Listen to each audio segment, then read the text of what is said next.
Nō reira kia koutou katoa, he mihi nui anō kia koutou.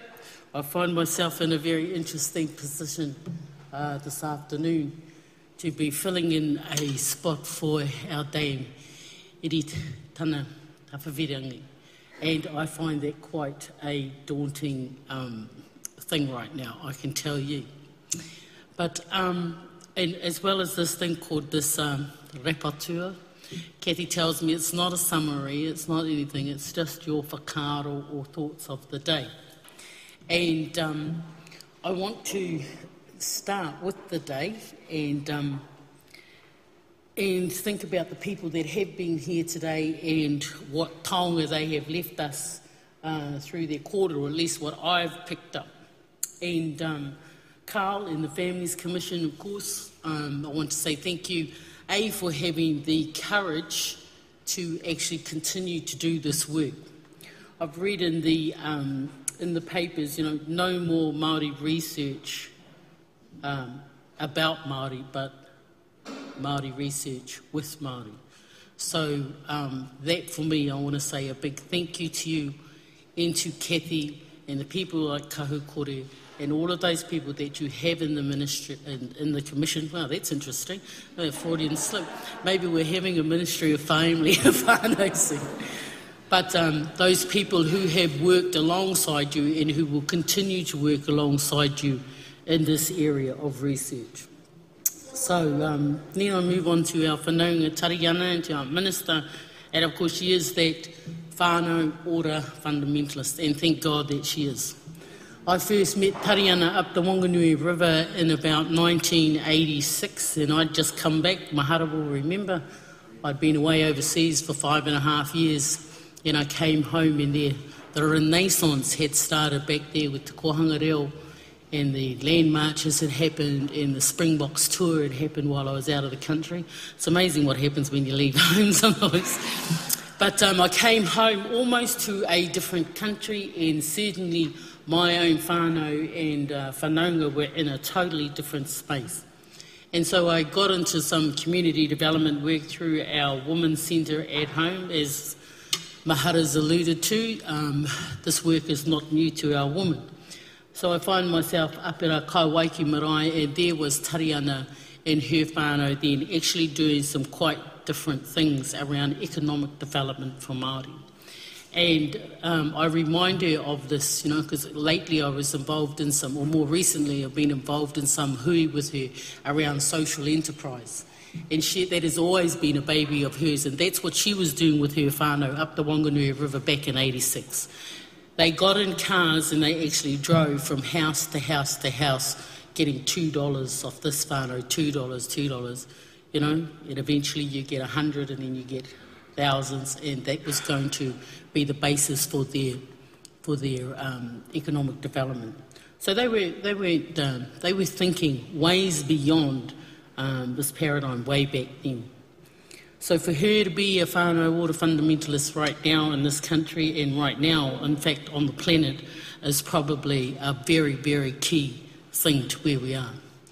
She hasn't got it easy where she's sitting to do that, we all know that. So in order to be able to support, and through the Families Commission again, Carl, that's where I see you sitting complementary to that. So I know that she's hugely supportive of you. Tata Api Mawika, beautiful kōrero. When I sat and listened to him, he took me back to my own old people and how it was that Mahara and I, some of those people who have helped shape us. But what was interesting, after a man of his calibre is able to stand here and then tell us nothing's new. Really, nothing's new. We're in a different time frame, and it's, as it always has been too, it's up to you. It's up to you. How we respond rather than react. Respond rather than react to things, and what we can do with that response, it's up to us. Naida, I loved Naida. As I mentioned, I interviewed her for the book, and she was as dynamic in her office as she was here on that stage. But the story she told, she is the mokopuna fundamentalist. She lives, eats, breathes, sleeps it, demonstrates it, it's walking the talk. She's also the only person that I know in her mahi there where she actually fought for the rights of the tūpāpaku in their hospital. I'd never come across that. That story will always sit with me. And it took me back to people like Mahara's mother and my own mother, and those people who care for the tūpāpaku. I never saw it as the depth of the aroha and the wairua and manaakitanga that you have for our deceased persons. And here she was able to turn that hospital around up in Auckland to actually think about that. Think about what it means to have a dead person in your presence and to be able to move them around that hospital to the mortuary, to eventually to their loved ones, without cutting across the mana of the tūpāpaku. Absolutely stunning. Tony, thank you for the te reo. Te reo is our reminder. It's as relevant today, and it will be as relevant tomorrow as it ever has been in the past. I've listened to everyone here today, how we introduce ourselves, our mihi-mihis, everything connects us back there. And I just think, yes, we still have some ways to go in the homes, in that home on our maraes, we're seeing exactly the same thing. Exactly the same thing. We've been successful at getting it out into the communities, and it is still sad for some of our maraes, mahara, where we don't have enough people there to cover the paipai, to cover their tika.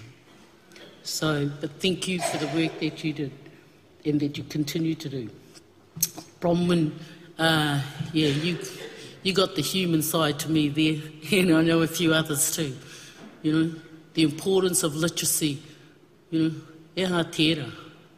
When I answered your question, immediately my brothers and sisters actually, my brothers and sisters came into my focus. And I can remember at a very early age, at 10, I was exactly 10, when I made a decision to actually stop asking my two parents questions that actually embarrassed them. Because they didn't know, only in Te Ao Pākehā, you know, for my homework. Like, you know, what year did Christopher Columbus sail the ocean blue? Well, who cares, you know? Didn't mean anything in our house. My parents go, ko ai tērā. Where's Christopher Columbus, you know? And so, but I got it that they were saying, I don't know, go and ask your brothers and sisters, because they didn't know. It wasn't actually important to them in the world that they came from. It actually held no relevance whatsoever. But I made and I learnt, and I've seen what that does to your people when you haven't had it from their childhood all the way through. My mother got me up to Tegel Poultry chicken factory one day to do my study day from my school C exams. And I had to go there, and the first job they put me on was these dead limp chickens go around on this conveyor belt thing up here. And you had to stick your hand up the middle of them and pull the windpipes out. Okay, so my aunties, everyone working at Tegel at that time was all my whānau. Aunties, uncles, cousins, you know, all there. And so my auntie gets me and she says, here, put your hand up. You feel that? Put the hands around it. She goes, yeah. She says, well, you have to pull it down. I was going, sweet, got it. All right, so I'm down there, I'm like number 5 on the line, you know. And they're going on these, it was gross, though. I mean, it stunk, it was cold, it was wet. Dead, limp chickens, you know. I'm surprised I still eat chicken today, actually. But anyway, so I go up there. Well, you know, only after half an hour my arms started to get tired. So I learned quickly, you know, I'll just put my hand up and pretend that I'm doing it. And then I'll just go like this, you know.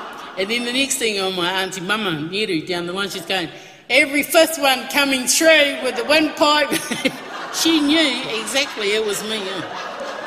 Now, what I couldn't understand as I was then, 15 or 16, was that all around me, my aunties and that were laughing and they were singing, and I just couldn't get it. I could not get it how they really liked working at this chicken factory. And it wasn't until I went to university some 20 years later that I got it, which is the connection back to your literacy. you know, that they hadn't had the educational, you know, their educational needs met as children, and that they were actually at this place because that was it for now. And when I realised that, I actually cried because I realised then that my mother and my father, both a cheese dairy factory worker, and my mother at this chicken factory, who went there every year, 5 days a week, for 27 years, and did that, and fed us, and gave us all the things, on top of all our Māoriness, our taranaki-tangi, our pariakatanga. You know?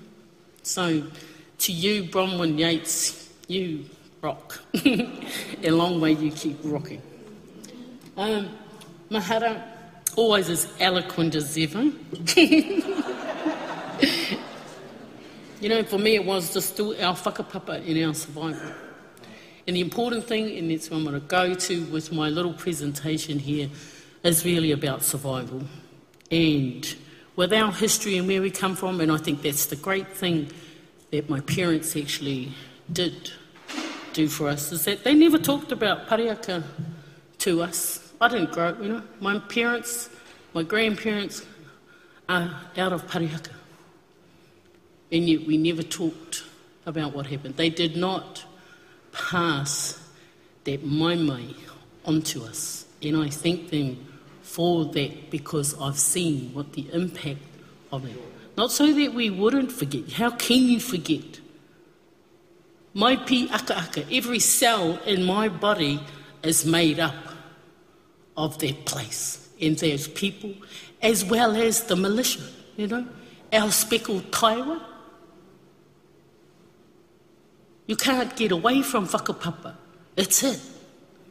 It's in you. It's everything about you. That's been my experience. And I used to love it when my mum used to say, you know, reciting our whakapapa, and that's why, you know, this morning I always keep it very brief.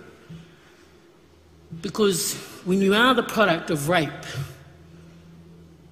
they never used to say, get up and spout, you know, because they knew that their own whanaungas didn't know, or maybe they didn't know.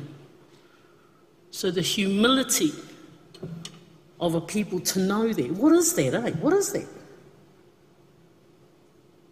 Well, it's aroha, I think, you know, but it runs deeper than that, eh? To make sure that you're all the same. Just because you know your whakapapa, yeeha. But what about those that don't? And ironically, some 20 years later, I'm facilitating a hui at Wākura Marae, and it's with predominantly Pākehā people. And I do this exercise called whānau hapu and iwi. At the end of this exercise, and what it does for people, Pākehā, Māori, whatever nationality, it brings stuff up. You know, what is that? Running a workshop on whānau hapu and iwi for people from right across the globe still has a huge impact on people. But this Pākehā woman came up to me afterwards and she said to me, she was crying her heart out. She said, I need to talk to you. I said, yeah, went off to the side. And she said, I have a 13-year-old daughter, and your workshop today is just brought up all this stuff for me. And I'm going, what's that? And she goes, well, I don't know who the father of my daughter is because I got wasted at a party and, you know. She goes, what do I tell you? I said, truth. I was telling the truth. The best way you know how. I said, I've got hundreds of cousins like her.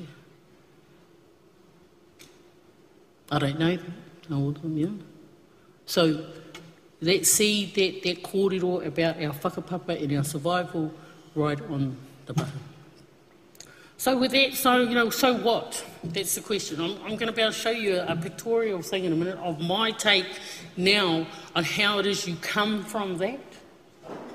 As survival, as whānau. Because for me, I am it. I know it's my turn. When Api said it, I said, yeah, it's up to me, and I said yes. I've actually put my hand up in my whānau. This is about whānau leadership. It's about taking responsibility. It's about saying it is my turn now. It's just my turn. Everybody has a turn. And Api confirmed that for me this morning. So I am them now. We are at Mahara. Yes, I'm glad you remembered the woman. You know we do. Knowing that whakapapa and who you are helps on the day-to-day basis. Eh? When I went around and I had the privilege of interviewing all the 12 women in the book, man, those women have changed my life forever and ever. They added things to me now. I can't go back. Can't go back. It's like every one of them, when I sat with them for 2 hours or 3 hours, left this big footprint on me. I can still see Katerina in her home. Never met her before. Knew about her, read about her, knew her kids who come to live in Taranaki. Take me into her home and share. So Kathy, I know we've got those CDs though. I just think all her mokopunas should have those too now. And I'm so pleased that we got the opportunity. And Families Commission, this is what you have done. There is a body of work. Yes, there are stories, but they are more than stories. They are a wakapapa, they are a history that no one can contest. It's there. You've got it in audio, you've got it in the written word. And today, you've also had the manifestation of that through these people here. So I want to say thank you to you for that, because it was a fantastic journey. I've done other journeys with you up in Tamaki Makaurau with our whānau in financial hardship and heard their stories too. And my God, they have also reinforced for me. Stop crying about it, get over it and get on with it. So I'm about to do that. I also want to say, so we're moving now into this time here, is that the world is changing, folks. I don't travel anywhere without this. Now, my partner Roger says, this is my new boyfriend, and it is. I can have this laptop in bed with me at 6 o'clock in the morning, talking to the world and everyone saying hello. The other thing that's forever changing our lives is these things here. This, and our mokopunas, your mokopunas, this is changing our whakawhanaungatanga like you can't believe. And I said to Tony, you know, even the reo is changing on here. Kei te pai is now KTP. You know? Yeah, it's stuff changing. The cyber reo is now out and about. Think about that moving forward, whānau. These things here, since, you know, I got into this research buzz, photography and photos are it for me. Sometimes you only have that moment, but it's captured and hugely powerful. So with that, I'm going to motor through this very short history of our whakapapas and Ara. We're right here, our drive over there. I did this presentation, but I've cut it down, Kathy, relax. Cut it down for a hui last week, but I think this is my response and our whānau's response. So from coming from there down to here. And these were the questions. No hair koe, ko wai koe, he nāku. That's how we greet him. What does that mean? Simple meaning, no hair koe? You would respond something like that. If I did my pipitea this morning, that's what I would have been saying. But you guys think you put something in the mind, or not, you think they tell them that they are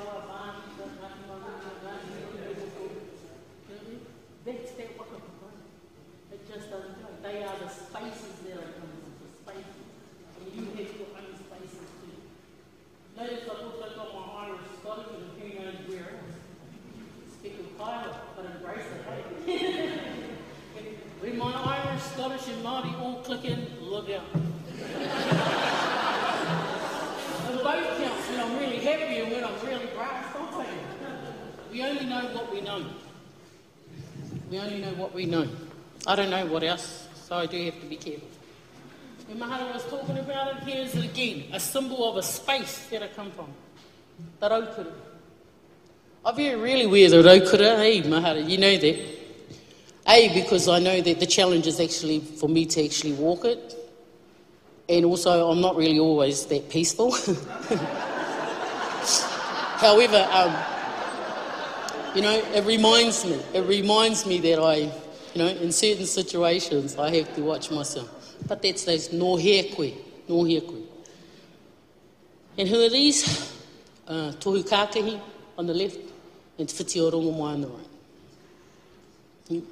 Again, no hair koe, ko wai koe. The Pete created that space called parihaka, and that kaupapa. It's whakapapa. So from whose waters, that's what is the ko waikoe, that's their waiahuru, the waters of our mother's wombs. Well, there's my mother, and that's the womb I was in. That was Nora Mahutonga and my father, Donald Tuuta. Chatham Islands, of course, Ngāti Mutunga, Chatham Islands connection. Well, what does all that mean? So what? So what does whānau centred mean for me? It is a whānau in 2012. Well, this is a piece I wrote up in the Pariaka Needs Analysis here. It's about leaving a legacy and not a mess.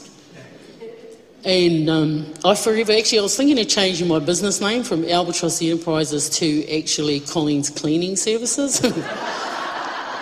Because somehow, have you noticed that in your generation? When you have come from some very, very strong people and some strong teachings, there's only the one way, that's it. And so leaving a legacy, I forever find that we are in a generation of cleaning up. And I think other generations have done that too, it's just our turn. My whānau is my inheritance. I actually don't have any stocks or shares. Even though I spent 7 years at the TSB Bank as a director, I actually don't have any of those things in terms of inheritance. I did buy a house off my brothers and sisters. Now this is my mahi and this is my life work. That's how I see it. This is my path. Do I think it's a calling? Absolutely, because if you wrote a job description and wanted to do this, no one would ever turn up for the job. My whanaunga Ngā Ropi Cameron, he heads a group called Tūtama Wāhine o Taranaki. The woman who were in Parihaka holding the forts, she's the same. She says, who would put their hands up for this mahi? Who would? It's not easy, It's not easy, but we do. But it's not negotiable, so the same. Stop crying, get on with it. Here is Mahara's mother. Isn't that amazing? This is here. And these are part of the legacy that I don't have. I come from this, we come from this. Here's my mother, the Poi Poi group. And it's the pois, special pois that we have in Taranaki that tell a very sad story about our time. But that's what they were doing, succession planning, passing it on in their generation, passing it on. I miss those darlings, Mahara, miss them. These are the Tuuta side. These are the Tuuta men. It's my grandfather, Te Kepa, came across from Wharekauti when he was about 3. He stayed in Taranaki, and his sons. If some of you may know Jamie and Dion too. There's Dion's father's been held by his father, and Dion's father was actually raised by his grandfather. It's his koro here, George Tuuta. That's where you come from, that's it. So each generation has to do their work. Ngāti, who do you want to be? That's what I find exciting about the future. You create your own reality. And one of the things that we're doing in Mahutonga is actually reconstituting ourselves as a hapu. We're actually about going through a process of that. Next year we will have a whānau reunion out at Parihaka where we've asked ourselves some questions. Why? Because the first we had was in 1980-81. The karaua, my karaua there, Tāmerua Mahutonga, who married into Tainu and Mere Pihopa, they were the last ones, And so my parents and all the aunties and uncles at that time said, gee, these ones are going. We have to start doing something about passing the parcel, passing the knowledge. So that's 1981, and here we are in 2011. We've asked some questions of ourselves. our future association as a whānau to Parihaka, the re-establishment of our own whānau on a piece of whenua in Pungarehu, and the possibility of establishing ourselves there as a hapu.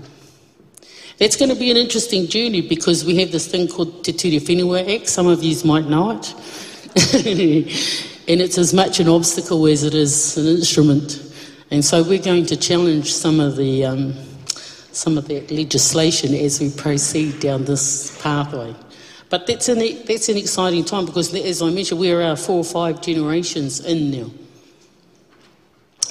So where will it be? Of course, I took this out of the 1981 pānui that I found, and there was a thing there on the registration form, how to get to Parihaka, and this is how we keep instructions really simple and clear in our whānau. Try not to confuse them too much, keep it simple, the power of language. Everyone got there, eh? The other reason why, what's the other driver? The driver has been mokopuna. The driver has been mokopuna, so that means it has been whānau. Excuse me while I write my hupi on my nicely dry clean jacket. But it's the mokopuna who have said, we want to know, they want to know things, okay, te hia kai. So we've gone, in just my family, we started off with 6, we've gone to 46, and that's my statement about I am them now. I'm now where my mother and them were in the 1980s. And yet, I shouldn't be. At 53 years of age, really, I shouldn't be. But we've lost so much, you just have to step up to the mark. I don't know if any of you know that, Jamie, who is coming down to take over at the office of the Māori trustee in a couple of weeks, he's only 30-something, But because those people aren't there anymore, we've just had to step up. That's how it is. And why? For these darlings here. Mokopuna, this is Mum and Dad's great mokopuna. Same with this one here. But interesting about these families, the mamas and the papas of these babies here, we are having to work really hard with. Because these are some of our tamarikis who have lost their ways as young parents. We're having to do that mahi. So now this is another interesting about the future moving forward and about this new tribe. That's why I'm calling some of these kids our new tribe. This one I'm holding, they were born in Australia, Aboriginal father. There's 3 children from that relationship. Never been born here in New Zealand, never been to Marae, never nothing. They came to us at 7 years of age. It creates a different paradigm for us. And yet we've had to, bring them into the fold bit by bit by bit. But they are they're part of this new tribe. They're going to teach us new things. They're going to link us to our Aborigine whānau as well. Have to make sure, it's interesting, We're always trying to get our tikanga and our kawa and everything into our own kids. I find myself now making sure that their Aborigine tanga is, by trying to keep some links to Australia too. These ones here, these scary crows. These three babies are all been born in the UK and London, and they're still living there, have been. Again, this is part of that new tribe. Their mother is a Tapsel from over in Makatu, and their father from Taranaki. A new generation. What are they going to teach us? What are they going to be bringing to us? Their parents speak. They all got Māori names. Te Amo Grace, Te Rohu, and Te Iwika. And yet they have these really posh, pommy accents. So this is a response again, this is personalising it, and is very much about kind of like me taking this role as whānau leadership, the tuakana thing. I have 3 older sisters, but they have assigned me. So stepping up, to me, it is tupuna work, just continued. That's all it is. And Api, that's what he did. Here is some succession planning at a marae. There's Auntie Doreen. This is the last of of my mother's whānau of 9 in the middle there. She's 88 now. The other kuia too just came down to get a QSO the other day. Auntie Doreen, Iriwiti. You know what's been said for this queer here in particular?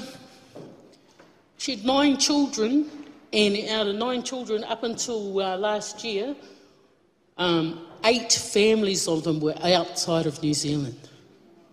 It broke her heart, you know? She was the queer with the mita o Taranaki, te reo o Taranaki. She was in Kohanga Reo, she's a Māori Women's Welfare League, and yet a lot of her mokopuna have grown up away from her and away from that resource. And that's how it is. But here we are. Those who are here, we have to learn off what we got, when we can, and how we can. And why? Because whānau have dreams and aspirations. This is the cover of the needs analysis report that didn't get to the Prime Minister. Remember that? Moving on, you know. But the point I'm making here is the drawings that we did when we did strategic planning with the whānau, we did it with graphics and things like that. And the point is that there's dreams and aspirations there of whānau in Pariaka for 2029. Whānau leadership and active citizenship is what I've called it. It's about stepping up to the mark and what that means for us. And I know in your own whānaus and sitting there at this table, you are doing this too. But you know, it all feeds in to that same place where we're going. Whānau creating new paradigms. I was the first woman chairwoman of the TSB Community Trust, and it would be fair to say at that time I was the wrong colour, the wrong age, the wrong gender. I didn't have a wife, I didn't own a farm, and I didn't play rugby. So it always made going to functions and getting, you know, people that paradigm shift, I got ignored by so many, and even our own men, Our own men.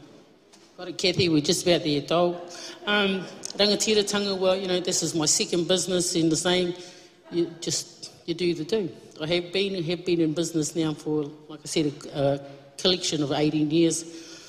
Whānau and private sector, can we go there? Of course we can, and a number of you are also doing this. This is where I find myself more these days, at governance table.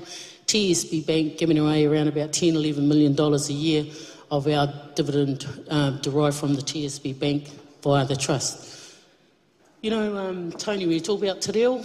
It's one of the things, just little things of moving into these sectors. I had these people honging, saying kia ora, tēnā koe. I still never had them saying taranaki properly, but I kept working on it, you know. It's a little thing, but, you know, it's cutting through that stuff. There's our mayor and our MP. Get them out into your own spaces, head them on our own marae. You come to us too. Come and see what it's like. Smell, touch, feel. Why whānau-centred for me? Well, it's because it's all I know. It's all we have as a capital, human capital. Whānau is at the centre of everything, and ask the mokopuna why. Because they are. And because my auntie says I can. Kia ora mai tātou. Thank you.